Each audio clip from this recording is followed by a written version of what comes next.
വണക്കം, വന്ദന, നമസ്കാരം. Good morning to you all. സ്വാഗതം ചെയ്യുകയാണ് ട്രേഡർ ഓപ്ഷൻ ട്രേഡറിലേക്ക്. ഞാൻ നിങ്ങളുടെ സ്വന്തം ഗുരുജി. ഞാനൊരു സെബി രജിസ്റ്റർഡ് അഡ്വൈസർ അല്ല. അതുകൊണ്ട് തന്നെ വീഡിയോയിൽ പറയുന്ന കാര്യങ്ങൾ സ്റ്റഡി പർപ്പസിനായിട്ട് യൂസ് ചെയ്യുക. നിങ്ങൾ കണ്ടുകൊണ്ടിരിക്കുന്ന നിഫ്റ്റി ഫ്യൂച്ചറിൻ്റെ കണ്ടിന്യൂഷൻ ചാർട്ടാണ്. അതും 15 മിനിറ്റിൻ്റെ ഇന്നലത്തെ ലൈനിൻ്റെ ഒരു സ്ക്രീൻഷോട്ടാണിത്. ഇന്നലെ നമ്മൾ ലെവൽസ് കൊടുത്തിരുന്നു. വെറും 2 അല്ലെങ്കിൽ മുകളിൽ 2 ലൈൻ, താഴെ 2 ലൈൻ, അങ്ങനെ വേറെ ഒരു ഇൻഡിക്കേറ്ററും ഇല്ലാതെ. എനിക്ക് തോന്നുന്നു മാർക്കറ്റിൽ അപൂർവം ചിലർകൾ മാത്രമാണ് ഇത് ചെയ്യുന്നത്. അതിൽ നമ്മൾ ഓപ്ഷൻ ട്രേഡർ ചെയ്യുന്നു എന്നുള്ളതിൽ ഞാൻ അഭിമാനിക്കുന്നു. ഇത് ഇന്നലത്തെ ലൈനാണ്. കണ്ടോ, എത്ര അടിപൊളിയായിട്ടാണ് വർക്ക് ചെയ്തിരിക്കണതെന്ന് നിങ്ങൾക്ക് തന്നെ മനസ്സിലാക്കാൻ പറ്റും. 25,050 എന്ന് പറയുന്ന ഇന്നലത്തെ ലൈന് എങ്ങനെയാണ് ആദ്യത്തെ 15 മിനിറ്റ് ക്യാൻഡിൽ അവിടെ വർക്ക് ചെയ്തിരിക്കുന്നത്. അതേപോലെ താഴെ ഒരു ഗ്രീൻ സപ്പോർട്ട് ഉണ്ടായിരുന്നു, അതും 25,000 അതും എങ്ങനെയാണ് വർക്ക് ചെയ്തിരിക്കുന്നത് എന്നുള്ളത് നിങ്ങൾ നോക്കുക. ഇത് ഫ്യൂച്ചറാണ്. ഒരു കാര്യം മനസ്സിൽ വയ്ക്കുക, ഇത് സ്റ്റഡിക്കായിട്ടുള്ളതുകൊണ്ട് ഇത് അങ്ങനെ നോക്കിയെടുക്കണമെന്നില്ല. പക്ഷേ നിങ്ങൾ ആലോചിക്കുക, ഈ ലെവലിലേക്ക് വരുമ്പോൾ മാർക്കറ്റ് എങ്ങനെയാണ് റിയാക്ട് ചെയ്യുന്നത്. എന്നിട്ട് ഇന്നലെ നമ്മളൊരു പോയിൻ്റ് ഓഫ് കൺട്രോൾ പറഞ്ഞിരുന്നു. 100 രൂപയാണ് പോയിൻ്റ് ഓഫ് കൺട്രോൾ പറഞ്ഞിരുന്നത്. സോ ഇന്നലത്തെ പോയിൻ്റ് ഓഫ് കൺട്രോൾ 25,100 എന്ന് പറയുന്ന സ്ട്രൈക്ക്. അതിനകത്ത് സിയും പിയും നിങ്ങൾ പോയി ബാക്ക് ടെസ്റ്റ് ചെയ്യൂ. ആ പോയിൻ്റ് ഓഫ് കൺട്രോൾ എങ്ങനെയാണ് വർക്ക് ചെയ്തിരിക്കുന്നത് എന്നുള്ളത് നിങ്ങൾക്ക് മനസ്സിലാവും. വെരി സിമ്പിൾ സെറ്റപ്പാണ്, സിമ്പിൾ സ്ട്രാറ്റജിയാണ്.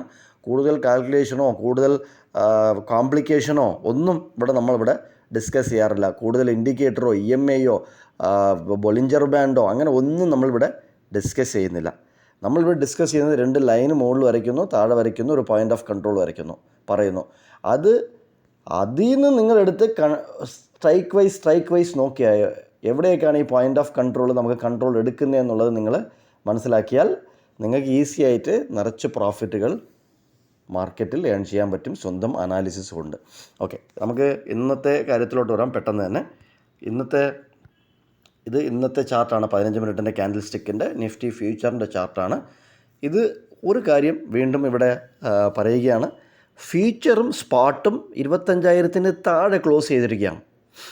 അതിനെന്ന് പറഞ്ഞാൽ താഴെ നല്ല ഫാൾ കിട്ടണം എന്നുള്ളതല്ല, കിട്ടണമെങ്കിൽ കിട്ടും. പക്ഷേ രണ്ടും നിഫ്റ്റിയുടെ സ്പോട്ടും നിഫ്റ്റിയുടെ ഫ്യൂച്ചറും 25,000 എന്ന് പറയുന്ന ഒരു ബേസ് ഉണ്ടല്ലോ, ഒരു ലോജിക്കൽ അല്ലെങ്കിൽ സൈക്കോളജിക്കൽ ലെവൽ അല്ലെങ്കിൽ ഒരു മെയിൻ ലെവൽ, അതിന് താഴെയാണ് ക്ലോസിങ് തന്നിരിക്കുന്നത് ഇന്ന് എവിടെ ഓപ്പൺ ആവും എന്നൊന്നും നമുക്കറിയില്ല. ഇനി സമയമുണ്ട്. നമ്മൾ റെക്കോർഡ് ചെയ്യുന്നത് 7:45 ആയപ്പോഴാണ് റെക്കോർഡ് ചെയ്തുകൊണ്ടിരിക്കുന്നത്. സോ എവിടെ ക്ലോസ് ആകും, എവിടെ ഓപ്പൺ ആകും എന്നൊന്നും നമുക്ക് അതൊക്കെ അറിയാൻ പറ്റും നമ്മൾ കൂടുതൽ അനാലിസിസിൽ ഡീപ്പ് ഡൈവായിട്ട് പോയി കഴിഞ്ഞാൽ.